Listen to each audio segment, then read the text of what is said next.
നമ്മളൊക്കെ ജീവിതത്തിൽ ഒരു ജമ്മിലൂനി എന്ന് പറയാനുള്ള ഇടം വേണമെന്നാണ് ഞാൻ ആഗ്രഹിക്കുന്നത്.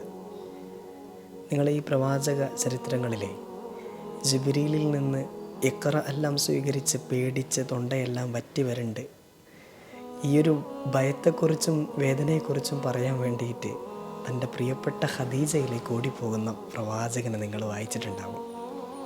അവിടെ ചെന്നിട്ട് എനിക്ക് ഒരു ഗ്ലാസ് വെള്ളം തരുമോ ഖദീജ എന്നല്ല നബി തങ്ങൾ ചോദിച്ചത്. ജമ്മിലൂനി ഖദീജ, എന്നെ ഒന്ന് പുതപ്പിട്ട് മൂടുമോ ഖദീജ എന്നാണ് ചോദിച്ചത്. സ്നേഹത്തിൻ്റെയും കരുതലിൻ്റെയും ആർദ്രതയുടെയും ആ തിരുപൂമേനി കൊണ്ട് എന്നെ ഒന്ന് ചേർത്ത് പിടിക്കുമോ ഖദീജ എന്നാണ് ചോദിച്ചത്. ഏതൊരു മനുഷ്യൻ്റെ ജീവിതത്തിലും നമുക്ക് എന്ത് തന്നെ സംഭവിക്കുകയാണെങ്കിലും ഓടിച്ചെന്ന് ജമ്മിലൂനി എന്ന് പറയാൻ മാത്രം വിശാലതയുള്ള ഒരിടമെങ്കിലും ഈ രായസിൽ ഒരു മനുഷ്യനുണ്ടായിരിക്കണം.